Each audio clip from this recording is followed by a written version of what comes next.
নমস্কার। আর কয়েকদিন পর পশ্চিমবঙ্গ বিধানসভা ভোট। আপনার ভোটার লিস্টে নাম রয়েছে। বর্তমানে আপনি আপনার ভোটার কার্ডটি খুঁজে পাচ্ছেন না বা যে কোনো কারণে আপনি হারিয়ে ফেলেছেন বা নষ্ট হয়ে গেছে। আপনার চিন্তা করার কোনো রকম প্রয়োজন নেই। ইলেকশন কমিশন ১২টি ডকুমেন্টকে মান্যতা দিয়েছে। সেই ১২টি ডকুমেন্টের মধ্যে যে কোনো একটি ডকুমেন্ট আপনি যদি ভোট গ্রহণ কেন্দ্রে দেখান আইডেন্টি প্রুফ হিসাবে, সেক্ষেত্রে আপনি কিন্তু ভোটদান করতে পারবেন। সেই ১২টি ডকুমেন্ট কী রয়েছে সেটা আপনি এই ভিডিওতে জানতে পারবেন। এবং সেই সঙ্গে বিএলও আপনার বাড়িতে ভোটার স্লিপ দিয়ে এসেছে, আপনি যে কোনো কারণেও খুঁজে পাচ্ছেন না বা নষ্ট হয়ে গেছে, সেক্ষেত্রে আপনি কি করবেন? ভোটার লিস্টের বিকল্প ডকুমেন্ট কী রয়েছে, তাই ভিডিওটি স্কিপ করবেন না, প্রথম থেকে শেষ পর্যন্ত দেখবেন।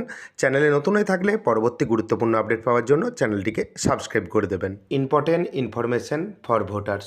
ভোটারদের জন্য বেশ কয়েকটি গুরুত্বপূর্ণ নিয়ম রয়েছে। প্রথমে নিয়ম জেনে নেওয়া যাক। ভোটের শেষ সময়ে সারিতে থাকা সমস্ত ভোটারকে তাদের ভোট দেওয়ার অনুমতি দেওয়া হবে। আপনারা জানেন যে টাইমিংটি রয়েছে ভোট দেওয়ার, সকাল 7টা থেকে বিকেল 6টা পর্যন্ত আপনি ভোটদান করতে পারবেন। অর্থাৎ আপনি ঠিক 6টা বাজার আগে লাইনে দাঁড়িয়ে গেলেন, সেক্ষেত্রে আপনি কিন্তু ভোটদান করতে পারবেন। আপনি 6টার পর যদি লাইনে দাঁড়ান, সেক্ষেত্রে কিন্তু আপনি ভোটদান করতে পারবেন না। মহিলাদের জন্য আলাদা সারি রয়েছে, অর্থাৎ আলাদা লাইন রয়েছে মহিলাদের জন্য। ভোট দেওয়ার ক্ষেত্রে প্রবীণ নাগরিকদের অগ্রাধিকার দেওয়া হবে। যারা বয়স্ক মানুষরা রয়েছেন তাদের জন্যে অগ্রাধিকার দেওয়া হবে ভোটদানের ক্ষেত্রে। অন্ধ এবং দুর্বল ভোটারকে ভোট রেকর্ড করার জন্য প্রাপ্তবয়স্ক সঙ্গীকে ভোটিং কক্ষে নেওয়ার অনুমতি দেওয়া যেতে পারে। যারা অন্ধ ভোটার রয়েছেন, যারা দুর্বল ভোটার রয়েছেন, সেক্ষেত্রে প্রাপ্তবয়স্ক কোনো সঙ্গী তিনি যদি আনেন, সেক্ষেত্রে কিন্তু তিনিও ভোটিং কক্ষে প্রবেশ করতে পারবেন। ভোট কেন্দ্রের ভেতরে মোবাইল ফোন, ক্যামেরার মতো গ্যাজেট নিয়ে যাওয়া নিষিদ্ধ। কোনো রকম মোবাইল ফোন, কোনো রকম গ্যাজেট, ইলেকট্রনিক্স গ্যাজেট, সেগুলো কিন্তু আপনি নিয়ে যেতে পারবেন না। কোনো নির্দিষ্ট প্রার্থীকে ভোট দেওয়ার জন্য অর্থ বা অন্য কোনো তৃপ্তি দেওয়া বা গ্রহণ করা আইনের অধীনে দুর্নীতিগ্রস্ত অনুশীলন।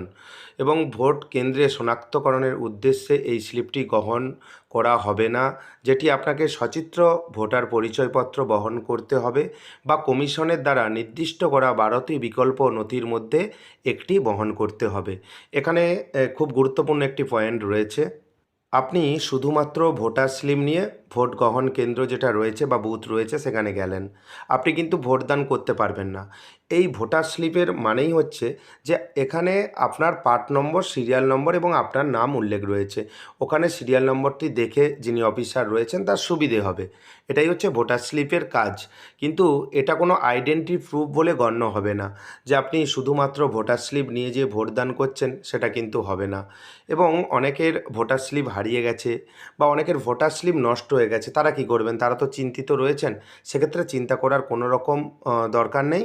অনলাইনের মাধ্যমে আপনি ওয়েবসাইট থেকে দেখে নেবেন যে আপনার সিরিয়াল নম্বর কী রয়েছে, আপনার পার্ট নম্বর কী রয়েছে, সে সম্বন্ধে ভিডিও আমার চ্যানেলে রয়েছে। কিন্তু আপনি সিরিয়াল নম্বর, পার্ট নম্বর পেয়ে গেলেন, সেই সঙ্গে কমিশনের দ্বারা নির্দিষ্ট করা 12টি বিকল্প নথির মধ্যে একটি বহন করতে হবে।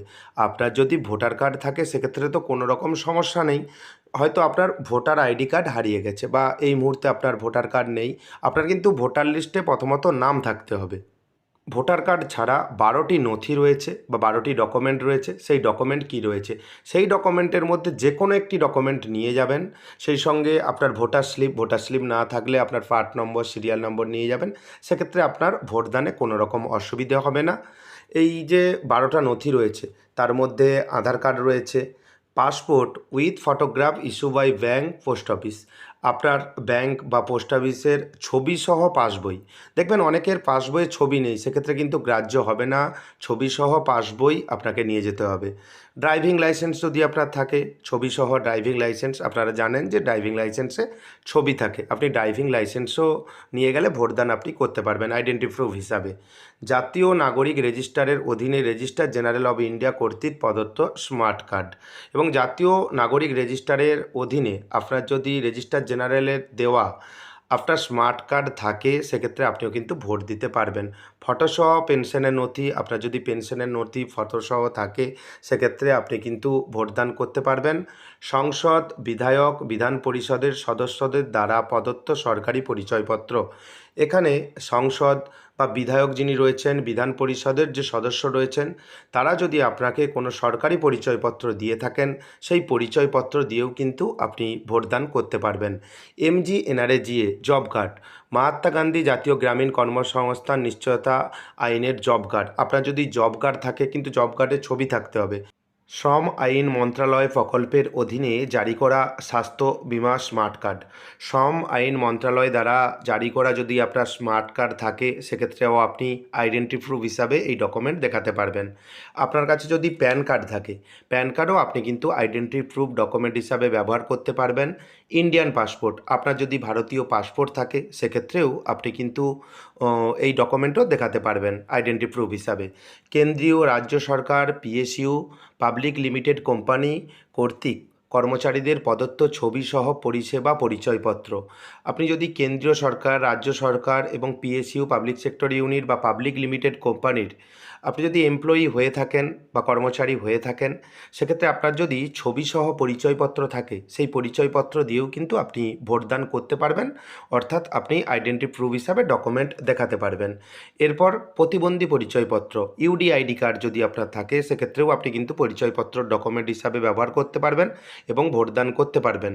সামাজিক ন্যায় বিচার ও ক্ষমতায়ন মন্ত্রণালয়, ভারত সরকার। ভোটার কার্ড ছাড়া এই যে 12টি ডকুমেন্ট, এই 12টি ডকুমেন্ট কমিশন মান্যতা দিয়েছে। এই 12টি ডকুমেন্টের যে কোনো একটি ডকুমেন্ট দিয়ে আপনি কিন্তু ভোটদান করতে পারবেন। ভোটার স্লিপ যেটি আপনি পেয়েছেন BLOর কাছ থেকে, সেখানে লেখাই রয়েছে এটি ভোট দেওয়ার জন্য একটি শনাক্তকরণ নথি হিসাবে গ্রহণ করা হবে না। এখানে স্পষ্টত লেখা রয়েছে ভোটার স্লিপ শনাক্তকরণের নথি অর্থাৎ আইডেন্টি প্রুফ হিসাবে গ্রহণ করা হবে না। ভিডিওটি কেমন লাগলো জানাবেন। চ্যানেলে নতুন হয়ে থাকলে পরবর্তী গুরুত্বপূর্ণ আপডেট পাওয়ার জন্য চ্যানেলটিকে সাবস্ক্রাইব করে দেবেন। যদি ভিডিওটি ভালো লাগে ভিডিওটি লাইক করে দেবেন এবং বন্ধুদের মধ্যে বেশি বেশি করে শেয়ার করবেন। ভিডিওটি দেখার জন্য আপনাকে অসংখ্য ধন্যবাদ। ভালো থাকবেন।